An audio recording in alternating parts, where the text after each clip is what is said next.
Hey everybody, it's Brian. Before I did this Seahawks stuff full time, I worked as a manager and senior leader, so I know how lonely it can be to try to find someone you trust to talk through people issues, org issues, process issues as you try to lead an organization.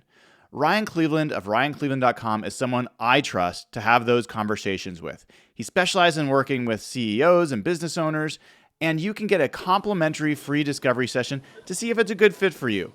Just go to RyanCleveland.com to sign up and start now.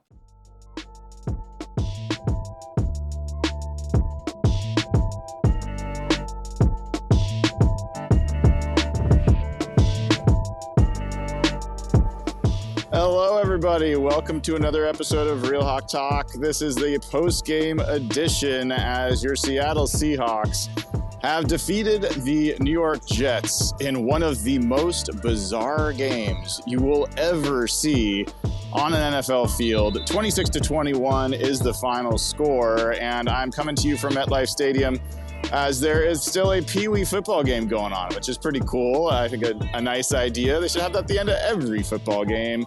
These kids should be able to get out here and experience this. Cost nobody anything to do that, and a lifetime of memories for those kids. So all of the Real Hawk Talk crew is either under the weather or unable to join for various reasons. So you get a whole lot of me for this game, for this post-game show, and I don't mind. You guys might mind, but I'm pretty happy to be here. This continues what's been a really amazing experience, getting to cover these games. There goes Alyssa Charlton, the all-star behind me. Teaches me everything I need to know. Yeah, Alyssa. Yeah, I did. I did say the run game was going to be better in the second half. I also said the Jets were going to win this game, though. So I'll... Safe travels back for Alyssa Charlton. Yeah, I should start right there.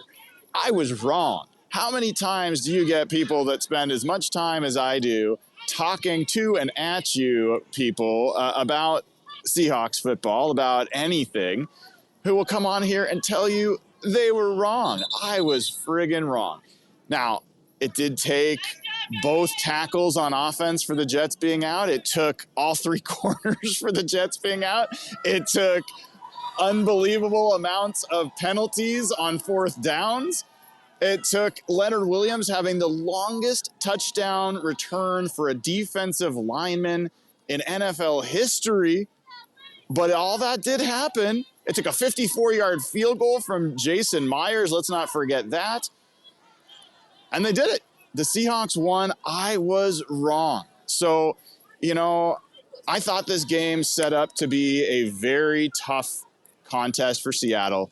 I thought that the Jets corners were going to make it tough on the Seahawks receivers all day, and that the Seahawks run game had not yet proved itself that it could handle the load. I thought that the first team to 20 points would win this game. The Jets had 21 points early in the second quarter. So it seemed like everything was really headed the Jets' direction. And I got to say, I've never felt less happy about being right early on. I was not enjoying that experience, but then you get what is maybe, when the season's over, we may look at that Leonard Williams pick six as the play of the year. The Jets are driving there. They're going to at least get a field goal and potentially get a touchdown, and the game would have been over. Instead, you get Leonard Williams tipping the pass to himself and absolutely motoring down the field for what was, I think, a 92-yard interception return for a touchdown. Keep in mind, this is a guy who has not practiced the last few weeks because he has a foot injury of unknown severity. But word is that he reached 17 miles per hour on that interception return. If he can reach 17 miles an hour on an interception return with a foot injury, God knows what that man can do if he was fully healthy. Unbelievable. He is playing, as Julian Love talked about after the game, at a defensive player of the year level. He has taken over the last two games. Not only does he have that interception return for a touchdown, but he has what is essentially the game-sealing sack on third down as the Jets were driving. They were at the 29-yard line with a chance to win, and I'll be honest, because, I'm always going to keep it real with you guys. I was expecting the Jets to still throw a touchdown to win that game. I thought Garrett Wilson or Davante Adams would make a play. Aaron Rodgers would give them a chance. And who knows if they would have, but not for Leonard Williams. Leonard Williams gets back there, brings him down, brings Aaron Rodgers down again. And from what I understand, this game will qualify him still as a November game, even though it was played in December. And I think there's a pretty good chance you're talking about the defensive player of the month for the Seahawks, for the NFL. And I'll have to go back later tonight and look it up, but I don't remember the last time the Seahawks had a defensive player of the month. So it was just an absolutely dominant performance by Leonard Williams. The defense in general, you got to look at this and say, first of all, the Jets had 21 points at halftime. They did not have a point after that. So that's impressive in and of itself. But then you also remember 7 of those points came from a kickoff return for touchdown. So now you've got a Seahawks defense that against the Rams allowed 13 points in regulation. And against the 49ers, they allow 17 points in regulation. Against the Cardinals, they allow 6 points in regulation. And now they come to New York and against the offense allow 14 points in this game. This defense is really having a renaissance. And, we're going to go back. We'll look at the final numbers tonight when I do Hawk Blogger Sunday night stats. But, the Jets had, I think, 257 yards of offense, something around that. Just could not get things going. And once I think the Seahawks understood a little bit of what Aaron Rodgers' offense is essentially slants, an occasional screen, and fade balls. And they kept giving up these fade passes. And it's like, that is what Aaron Rodgers wants to throw. So you have to know that and stay on top of that pass. Josh Jobe had a tough game. Davante Adams, certainly, anytime he was matched up against Jobe, they were targeting targeting Jobe with Davante Adams, and he made a number of plays. Remember that play on a 4th down later in the game where Aaron Rodgers threw it to Davante Adams, who was open. He dove and made what seemed like a catch. Like, at the moment, I was almost certain that was a catch. I was already typing it up. And they ruled it incomplete. And I was like, well, no, that's got to be a catch. And sure enough, on replay, Davante Adams bobbled that ball. It hit the ground, and there go the Seahawks with the ball. So this game had just about everything you can imagine in it. You had 3 fumbles or muffs on kickoffs for the Seahawks. D. Williams had his a couple times. You had Laviska Shenault with a couple, and I mean both returners had fumbles lost, and it was just a shit show. I mean, I don't think there's any other way to describe it. Special teams had those fumbles. You had a blocked extra point. You had a kickoff return for a touchdown. You had Michael Dixon ending up leaving the game with a back injury, unable to punt, which Mike McDonald joked in the press conference after the game was maybe they gave him a game ball. They gave Dixon a game ball because it forced him to go for it on 4th and 6 on what became a 4th and 1 because of too many men on the field. The Jets didn't believe that the Seahawks would go for it, and the punt returner came out. They already had 11 men on the field for defense, and it was a penalty made it 4th and 1. And then on 4th and 1, they throw to DK Metcalf, and they get another penalty, a defensive pass interference, and go on to a game-winning touchdown drive with multiple additional penalties on that drive. I'm told that DJ Reed went to Twitter telling NFL officiating that they should be ashamed of themselves. I'm sure if you're a Jets fan, you have to feel frustrated about all the flags. I got to say, from everyone I saw, they looked like legitimate calls. So, when you're 3-8, now 3-9, sometimes things don't go your way, but I would just say the Jets made a lot of plays that were the caliber of a 3-9 football team. That's what happens. you don't make the plays, you don't get the calls, and you just kind of fold in the biggest moment. And I thought these two teams were very similar coming into this game, despite the record differences.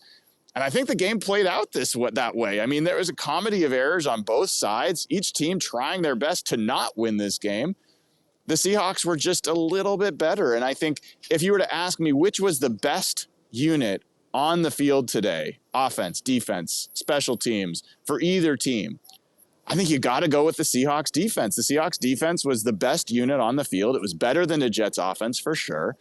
It was certainly better than the special teams. You could say maybe the Jets special teams was in the mix there as well. They had so many kickoff returns in this game. They had almost, I would say, at least 3 kickoff returns for touchdown. They're very fortunate, the Seahawks were, to limit them to only 1 kickoff return for touchdown. Keep in mind, the Seahawks came into this game with the number 1 ranked kickoff return coverage team in the league. Keep in mind the special teams was the 7th ranked DVOA special teams in the league. This had been a very good, very disciplined special teams unit, especially in coverage all season long, and they just lost it today. And I don't know, I chose not to ask Mike McDonald this because of limited time, but I don't know if they kept allowing returns by the Jets because they were designed to do that and they decided consciously, intentionally, deliberately to keep allowing the Jets to return kicks, or if it was that Jason Myers could not get the ball deep enough to cause a touchback. And either one's possible. You know, I'm down on the field now. It is frigid down here. The wind is whipping through here. And so it's possible he just wasn't able to get the ball where he needed to get it. But, man, I mean, if it was intentional to allow the Jets to keep returning it, I think that would be highly questionable as far as a decision because the Jets were just nearly breaking every single kickoff return. So, you know, the special teams in general has not been the biggest issue for this team. The first game of the season, it certainly was, but everyone's taken a turn. The defense took a turn about being the worst unit on this team. Offense lately has been taking that turn. Special teams today, they said, hold my beer. I would like to be part of that conversation. And they just they should have lost this game the way that the special teams should have been the story, but the Jets, and the Seahawks, to their credit, didn't allow that to happen. So Seahawks now move to 7-5 with the Cardinals losing late. They were ahead that whole game against the Vikings. They lose late. Kyler Murray throws an interception, and the Vikings kneel to end it. Seahawks are alone in first place, 7-5, and they're going to Arizona next week. So they get to fly home. I mean, I got to say, if the Seahawks lose this game, it's a tough flight home. You're then talking about flying back out on essentially a short week because you get home real late tonight. They'll get home, well into tomorrow morning. And, well, I guess with the time zone difference, maybe it won't be, but it'll be close. And then you got to turn back around and fly out to Arizona later this week. I think that would have been a real tough situation for the Seahawks to get a chance to even recover. It's still going to be tough regardless, but if you're coming off a just atrocious loss with so many mistakes, it would have made it that much harder. But those guys are going to feel a little bit of pep in their step. They're feeling pretty good about what they're doing on defense. I've said so much about Leonard Williams. I don't think I've talked enough about Julian Love. Julian Love, he also is making a return to New York and had a absolute fantastic game. Forced a fumble that was key early. I thought, if not for the Leonard Williams sack on third down to end the game, I think you got to talk about the 2nd and 10 play that Julian Love made on Aaron Rodgers, dumped the ball off, and all day that had been a big gain for them. Julian Love diagnosed it perfectly, absolutely dropped the running back at the line of scrimmage for no gain. And so that ends up being, a 3rd and long that I think keyed what you have for Leonard Williams getting the sack. If Julian Love doesn't make that play, even if he gives up 5 yards on that play, who knows if Leonard Williams gets the chance to get another opportunity to make that sack. So a big win for the Seahawks. I thought the offensive line generally played a pretty good game. They certainly gave up some sacks, but I think some of those were holding on the ball quite a bit for Geno Smith. The receivers were not getting uncovered.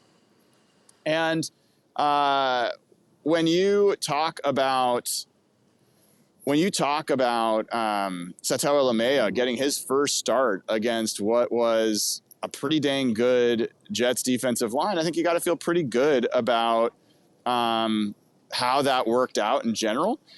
I thought the run game genuinely looked like it was close. There were a number of moments where Kenneth Walker looked like he was about to house a run, ended up getting called back, ended up getting like just tackled barely.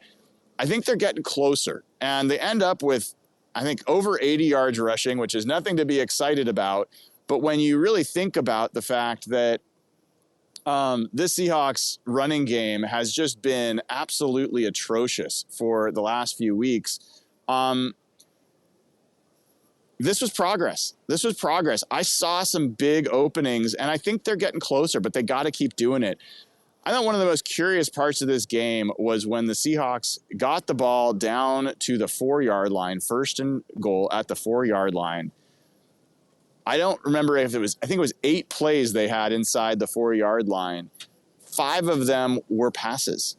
And I just don't think that's something that Mike Macdonald wants to see. Like, I don't think that the identity of this team can be a team that when you get to the half-yard line, passes the ball multiple times. And that's what ended up happening in this game. And they end up getting sacked on 4th and goal from the half-yard line all the way back to the 16. I mean, if nothing else, it is a bad look. And, Geno Smith said that's certainly the part of the team that he thinks they need to work on the most, which is short yardage. I think everybody would agree on that.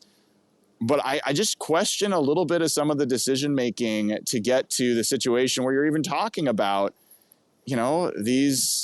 these drop back moments in short yardage situations because you have such little confidence you can pick up a half a yard. So this team's got to figure that out. I actually do feel like they are close to getting there. Zach Charbonnet gets the game-winning touchdown today.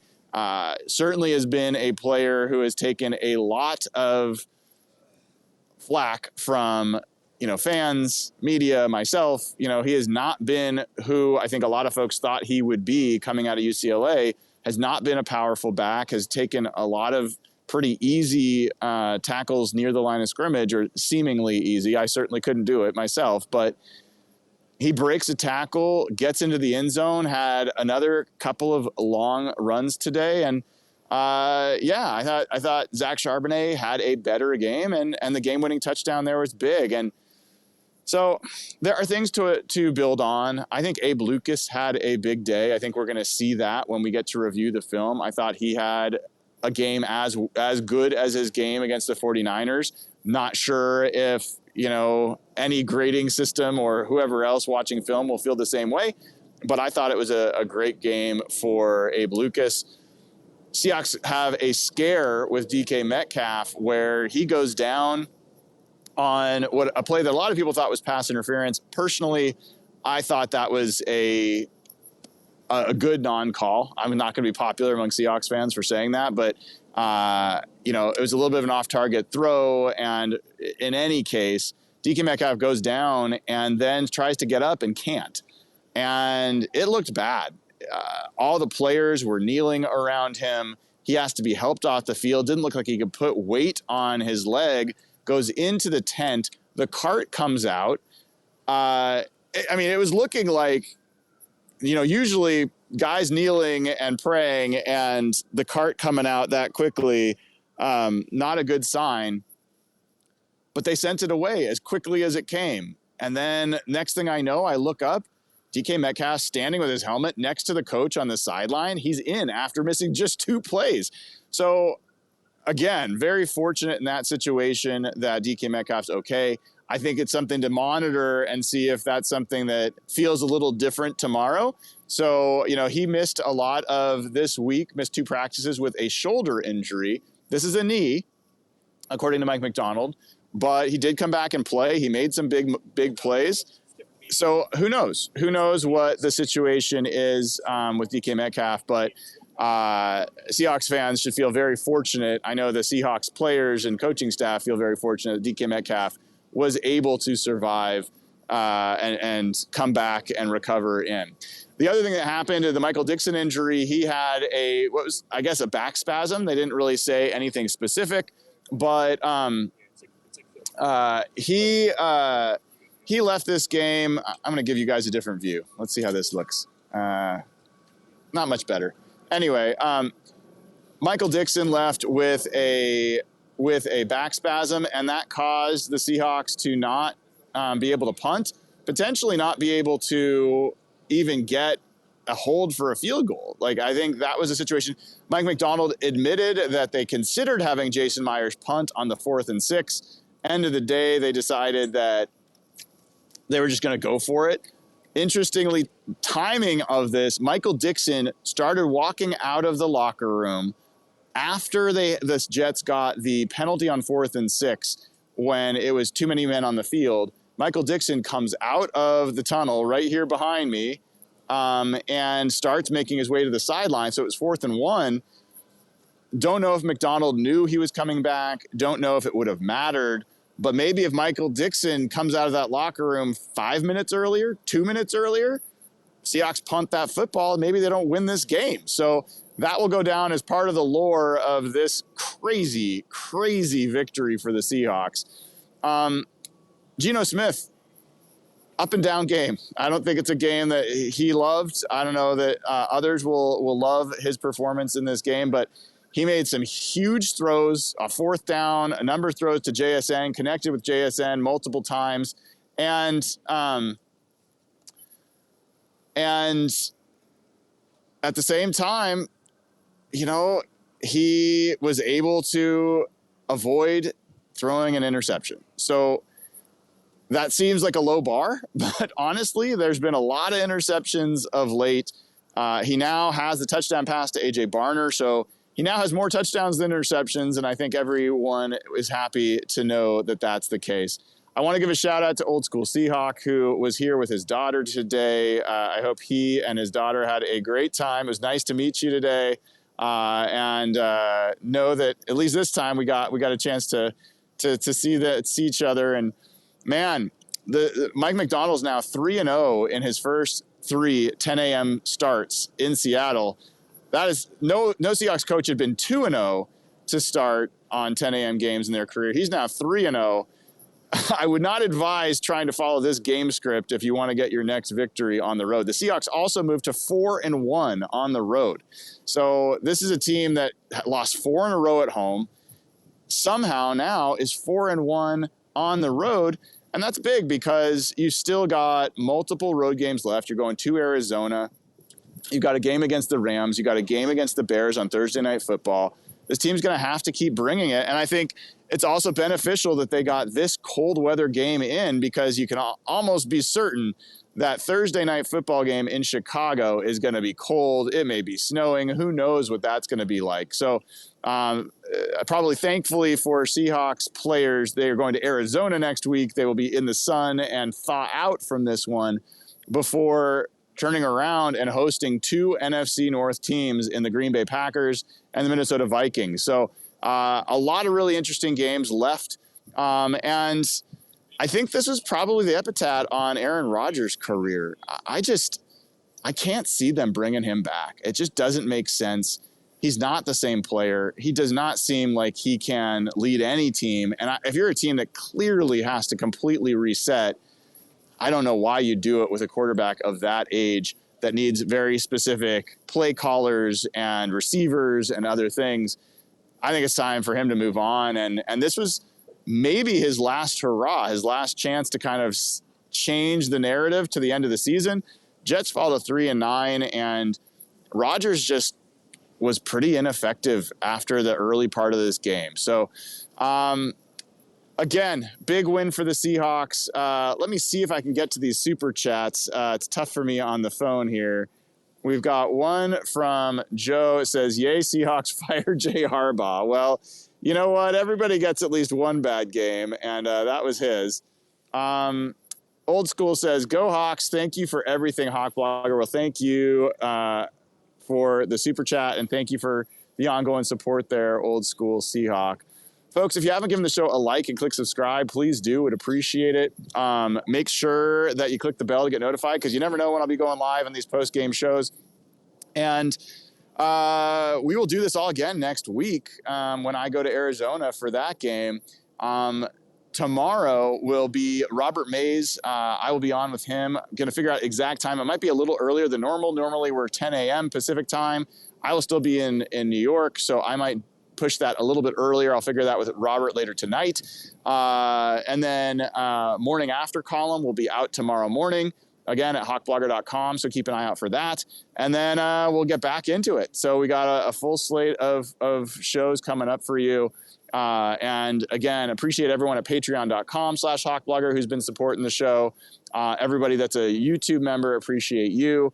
Appreciate my sponsors, Pagliacci Pizza, JK Boots. Go to jkboots.com, use a promo code HawkBlogger, get a chance to win a Seahawks themed pair of boots, as well as contribute to the Wildland Firefighters Foundation to give another pair of boots to a Pacific Northwest Forest firefighter. Keep our Northwest Forest clean, safe, and not burning. So great way to do that. And then, of course, ftnfantasy.com. Promo code HBAM gets you 15% off, less than $8 a month. I'm a subscriber. I'll be using it tonight when I give you Hawk Blogger Sunday Night Stats. You can get Stats Hub. You can get everything else. So go over to ftnfantasy.com. Use promo code HBAM. We got another super chat before I wrap up. Crazy game from Eric Kinnaman. Crazy game. Great to get the win.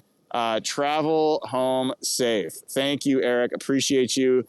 I think he meant to give 12-12, but he ended up giving 13-12. I think that's actually very appropriate for the way this game went. So thanks, everybody. I am Brian M. How's you can find me on Twitter, Instagram, and on Blue Sky at Hawk Blogger. This has been your post-game edition of Real Hawk Talk. Take care, all. Hey, folks, this is Brian Nemhauser. Thanks for listening to the show. Hope you enjoyed it. Want you to know that Real Hawk Talk is available on all major podcast platforms. Go ahead and subscribe. Have all podcasts delivered directly to your phone after each and every show. And then go ahead and leave us a 5-star review. It helps us out, gets more people to the show.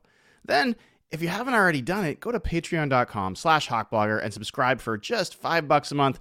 Gets you immediate access to our Slack channel. Join hundreds of folks in that community to talk Seahawks about wins, losses, and all things in between. Not to mention, become eligible to win giveaways for Seahawks tickets and get to ask questions of the Real Hawk Talk crew every week on the show. Finally, if you haven't gone to hawkblogger.com recently, head on over. Tail the Tape morning after articles are there every week. Hoping to see you there. Thanks for tuning in. Thanks for supporting the show. Go Hawks.